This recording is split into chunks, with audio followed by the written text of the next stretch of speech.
I'm Imkita and welcome back to my channel. I'm very glad to have you here today, where we are finally doing part 2 of our career conversations video. Firstly, I want to apologize for the delay between these videos because I've been flaky on YouTube of late. Things have just been busy work-wise, personal-wise, and so I haven't had time to film as much as I want to. But today is the last day of my short little leave stint, and so I thought that I should sit down and finally answer the rest of the questions which you guys had shared with me. So if you are new here, then welcome.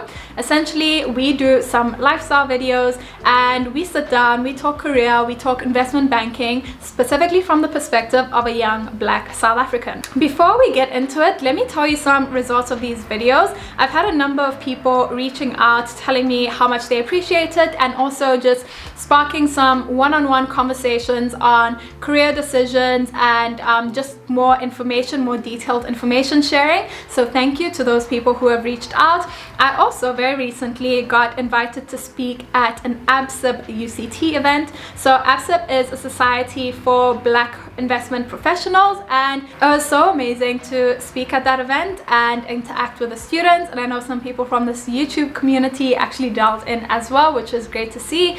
And you know, it was really heartwarming and rewarding because I recall when I was in university and when I was in my early career journey, I felt that there wasn't much or any information on this, and so I hope that this channel addresses that even in the slightest. Any bit of information which you're able to take away is great for me. Ironically, when I was invited to speak at the ABSIP UCT event, I must say I was a bit nervous, but the other thing which really prompted me to go for it, apart from, you know, the words of encouragement I'd gotten from others, was remembering when I was in my third year at UCT, and I told the group this. I went to an event where a high-flying banker from Goldman Sachs London had come in, and he was speaking to us about his career journey, his perspectives, similar to what we do on this channel. And though I gauged so much insight from it and found it so helpful, I felt that maybe he has an ancestral visa and that's why he was able to get to London, or maybe he has connections and that's why he was able to get to London. But essentially, I thought that it's not possible for someone like myself or someone of color. And so it was great to speak at that event to actually shed light on the fact that it is possible, and you're seeing it more and more in this day and age. A lot more Black South Africans moving to London, the US, abroad. And so it's really important, in my view, for those people who have done it to share their knowledge, share their journey, their insights, anything they can with the people who really want to get into those positions. So with that, let's get right into the questions. And the first question I'm actually going to answer is how I got an investment banking job in London, because I think that this is the question which I get most often. Definitely the question I get most often. So as we've established in my previous videos, I graduated from UCT, and then I came to work in Johannesburg for an international investment bank. So I think there may be a misconception that I graduated and went to London straight away. That was not the case. I graduated, came to Johannesburg, and I was on a 6-month internship. So a number of the banks will have a 6 or 12 or 18-month internship.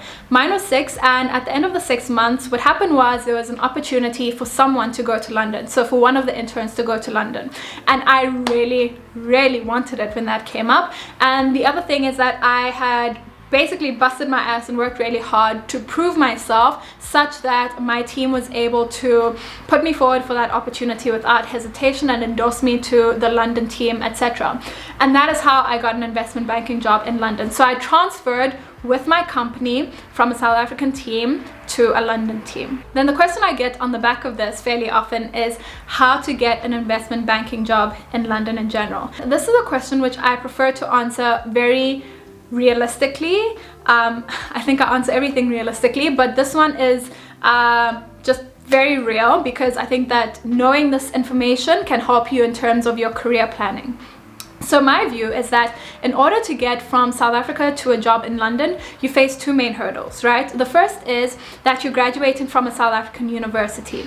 And it could be a great university, great in Africa, but when you're applying for a job in London, it's not as easily recognized as a university such as Oxford, Cambridge, Birmingham, LSE, other universities in Europe, and so forth. And so from a recruiter's perspective, an application coming from South Africa won't land as strongly as an application coming from a highly reputable institution in the UK or wherever. The second hurdle, if you look like me, is that you probably don't have an ancestral visa or anything which would give you permission to work in that country. So if a company is looking at your application, the other thing which they have to consider, apart from this university aspect, is that they would have to incur a cost for you to move to this country, for them to procure a work permit for you as well, and those run in the tens of thousands of rands. So with those two hurdles, I think that when you're applying from a university in South Africa to London, it can be very, very difficult. And this is something which I also realized over time, having seen application processes and speaking to people who found themselves in London as well. But it's not all doom and gloom, because as I said, a number of South Africans are doing it more and more now, and my recommended approach if you're interested in working abroad is to first find that multinational firm that you're interested in South Africa, or find a multinational firm in South Africa. Finding an international firm in South Africa can give you a few routes to get to the country which you're interested in, right? And the first route is, if the firm has offices where you're trying to go, you can get an internal transfer. And when you get the internal transfer, typically there's much less hurdles. The company has accepted you in South Africa, so they think that you have a great caliber, and by being in the system, the firm will have some comfort that you're getting the same level of experience that people in other regions have gotten, so they can transfer your skills. And the third thing is that you gain a reputation. You have people to back you when you're trying to make that application to move. So that's the first one, that you can move with that firm. The second thing is, if you find yourself with an international firm in South Africa, should you choose to move to another firm in London or wherever, they will recognize the institution which you were previously at, or the firm which you were previously at, and so they'll have comfort again that you've gained a reasonable level of experience. So that's what I personally recommend to people who are interested in moving abroad, and this is what I saw almost all the time when I met South Africans in London, that people had moved with a company, or they were working with an international company in South Africa and they were able to move to another international company in London. And I saw this in investment banking, I saw it in consulting, you see it quite a bit in auditing. So qualified chartered accountants might move to that same firm or another firm in the UK. I saw it in the fast moving consumer goods space and just a number of other spaces. Then if you choose not to go that route and you want to gamble a bit, because I do think it's a bit of a gamble, you could try to eliminate the other hurdle, which is the education hurdle, by getting a postgrad qualification in the country which you're interested in. So you do see some people going for an honors or master's degree in the UK, because then you graduate from an institution which they recognize, and your only other hurdle is the work permit. I do think that this doesn't always pay off though, because I've seen South Africans who complete their postgrad studies and move back to South Africa because they weren't able to get the employment that they was looking for. So those are the two options. With that said, I still think, there's no harm. You can still try to apply out of university to a job in the UK, but realistically I think that it is very, very difficult and almost impossible to get without an ancestral visa or connections. And then just to go back to this moving with your firm topic, the one thing which I think is useful to know, especially if you're looking at investment banks, is that some international banks have programs set in stone. I don't know if I spoke about this in part 1, but some banks have programs set in stone which allow you that rotation opportunity. So essentially what the banks might have is that after your 2, 3, or maybe even 4 years at the bank as a junior, they'll give you the opportunity to rotate or possibly move to another office. And I say international banks because I don't see this so much with the local banks, but some of the local banks do also have offices abroad, so the opportunity might be there. But I think when it comes to international banks, it's more clear cut and there's a lot more options because they have a lot more offices. And then the next question on this topic is, was I in London on rotation? I was not in London on rotation. So like I said, after my 6 months I got the opportunity to move, and I moved to London on a full-time job basis. And I think that in most cases, when you're moving for a full-time job, you get a permanent offer, you get a 5-year visa, because after the 5 years, you can apply for indefinite leave to remain, and then you can apply for residency. So yeah, I was not on rotation in London. In fact, I'm actually technically on rotation in South Africa, but that's a whole nother story. And if you're interested in finding out why I wanted to move back to South Africa, you can watch my Get to Know Me video, but essentially it was because I wanted to be back on home soil and for other personal reasons. Then the next question is there a large salary difference between banking in South Africa and the UK? Now for this one, I think that it depends what level you're at. And the more senior you get, based on my observation only, the more senior you get, the more that gap gets squeezed. And to give you perspective, when I moved those years ago, at like 2.5 years ago, at that very junior role, my South African contract and my UK contract, the difference was a few hundreds of thousands of rands. So on an absolute basis, you think it's actually quite a bit, but you have to consider that the cost of living is so high in London. So when I arrived in London, I was getting taxed more than what I was getting taxed in South Africa. But it's fine, because in London you really see where your taxes are going, which is great. So I was getting taxed more, and then the cost of living was much higher. And to give you an example there again, the lowest amount of rent I paid, which was to share a 3-bedroom apartment, 3-bedroom 2-bathroom apartment, I was paying 18,000 per month, whereas in South Africa you can get a nice apartment for a fraction of that price, for much less. And even just eating out, transport, all of those things add up. So with that, because the cost of living in London is so high, I think that on a relative basis you're better off in South Africa. And case in point, I'm able to save more per month in South Africa than what I was saving in London at this level. So on a relative basis, you're better off, but if you look at it on an absolute basis only, which I don't think you should be, then you get more in London. Then the next question is, was my transition from South Africa to London worth it? It absolutely was.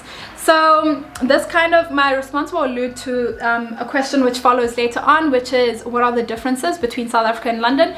But if you're going to an international hub like London, New York, Asia, then what you must realize is that you're going to work very hard. You work harder than you do in South Africa. So last year even, I think that most nights when I was in London, I was working past midnight. I was working on most weekends. So you really work. But what comes with that amount of work is that you learn a lot very quickly. So that's the one thing I think I'm most grateful for, having gone to London. I think that I learned so much more than I would have learned in that time period while working in South Africa.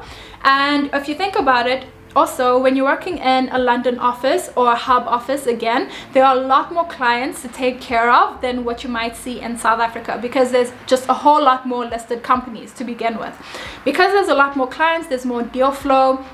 Because there's more deal flow, there's more work, and there's more of a learning experience. So I got exposure to a number of sectors, a number of deals, various countries, and I felt that my knowledge base expanded very quickly being in London. The other thing which really helped my career while I was in London is that now that you're in a much bigger office, you have the opportunity to network with a lot more people and network with senior people within your firm who you might not meet if you're sitting in a satellite office such as South Africa. So it was great to be able to build those connections as well, and I really had to push myself in terms of networking and just being in front of people and being known by certain people. And then the third thing, I think that London really taught me a lot about myself from a personal perspective. It was a very challenging but rewarding time, because moving to a whole nother country where you know no one is quite the adjustment. You know, you don't have comfort zones, you don't have people to comfort you. I remember in my first few weeks I probably cried all the time and I wanted to go home right then and there, but I eventually got used to it. I eventually developed friendships, some great friendships within my firm and with people outside of my firm. And I had some of my South African friends who were also coming to London for short stints with their companies, like on rotation, so that was great times. And apart from that, it just really forced me to dig into myself and get to know myself. Naturally, I'm an introvert, so I don't mind spending time alone, but in London, when you know no one, especially in the beginning, you spend a lot of time alone, so you get comfortable with your own company. And yeah, it was really important and really helpful for my personal development. I wouldn't take it back for anything. And I think that probably down the line, I'm still very young, 25 is quite young, I do see myself moving abroad again. Where to, we'll see in the future. And then lastly, obviously London was great in terms of the travel opportunities which were available. You can get a return trip somewhere for like 1,000 rands and just stay in cheap Airbnbs and travel, broaden your horizons. So that part I really enjoyed. I got to see some amazing places while being based there, and obviously it helps that flights are much cheaper than if you're trying to get to those places from South Africa. So from a career perspective and a personal perspective, my transition to London was well worth it. Then the next question is, what do I enjoy the least about my job? I think that you'll hear this from anyone in investment banking, that it's not a 9 to 5. It is very long hours. Currently, I feel like my hours are much more manageable than they were last year when things were just really overwhelming. But in general, no matter where you are, it is not going to be a 9 to 5, a 9 to 6, a 9 to 7. You work until very late, so it's taxing, right? It's taxing on your body, it's taxing on your mind, on your motivation, and you'll have periods where you're feeling under the dumps and really demotivated, really tired. But you also have some periods where it's a bit quiet, and those are the periods which you really look forward to. So that's definitely what I enjoy the least. And the reason why apparently banks have such long hours is twofold. The first is that they prefer to keep their teams very lean, so you won't have 50 people joining a team at once. You have a handful of people, maybe less than 5, joining a team at any one point.